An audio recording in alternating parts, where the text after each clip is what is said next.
ವಿಶ್ವದ ಅತಿ ಎತ್ತರದ ರೈಲು ಸೇತುವೆ ಎಂದು ಭಾರತದಲ್ಲಿ ಇದೀಗ ಸಂಚಾರಕ್ಕೆ ಮುಕ್ತವಾಗಿದೆ. ಸೇತುವೆ ಮೇಲೆ ರೈಲಿನಲ್ಲಿ ಪ್ರಯಾಣಿಸಿದರೆ ವಿಮಾನದಲ್ಲಿ ಮೋಡಗಳ ಮೂಲಕ ಪ್ರಯಾಣಿಸಿದ ಸ್ವರ್ಗದರ್ಶನ ಅನುಭವ ನಿಮ್ಮದಾಗಲಿದೆ. ಚೀನಾಬ್ ನದಿಯ ಮೇಲಿನ ಈ ರೈಲ್ವೆ ಸೇತುವೆಯನ್ನು ಪೂರ್ಣಗೊಳಿಸಲು ಸುಮಾರು 22 ವರ್ಷಗಳೇ ಹಿಡಿದಿವೆ. 2003ರಲ್ಲಿ ಪ್ರಾರಂಭವಾದ ಕಾಮಗಾರಿ ಇದೀಗ ಮುಕ್ತಾಯವಾಗಿದೆ. ಈ ವರ್ಷ ಸೇತುವೆ ಸಂಪೂರ್ಣ ಜನಸೇವೆಗೆ ಮುಕ್ತವಾಗಲಿದೆ.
ಸಾವಿರದ 315 ಮೀಟರ್ ಉದ್ದವಿರುವ ಸೇತುವೆಯನ್ನು ಜಮ್ಮುವಿನಿಂದ ಕಾಶ್ಮೀರದವರೆಗಿನ 271 ಕಿಲೋಮೀಟರ್ ಉದ್ದದ ರೈಲ್ವೆ ಹಳಿಯಲ್ಲಿ ನಿರ್ಮಿಸಲಾಗಿದೆ.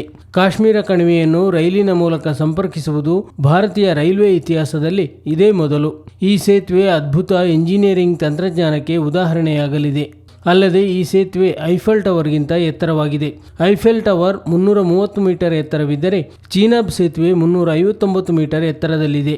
ಕಳೆದ ಶನಿವಾರ ಕತ್ರಾ ಬನಿಹಾಲ್ ರೈಲ್ವೆ ವಿಭಾಗದಲ್ಲಿ ಮೊದಲ ಬಾರಿಗೆ ರೈಲು ಪರೀಕ್ಷೆ ಯಶಸ್ವಿಯಾಗಿ ಪೂರ್ಣಗೊಂಡಿದ್ದು, ದೆಹಲಿಯಿಂದ ಶ್ರೀನಗರಕ್ಕೆ ಅಂದರೆ ಕಾಶ್ಮೀರಕ್ಕೆ ರೈಲಿನಲ್ಲಿ ಪ್ರಯಾಣಿಸಲು ಸಾಧ್ಯವಾಗುತ್ತಿದೆ.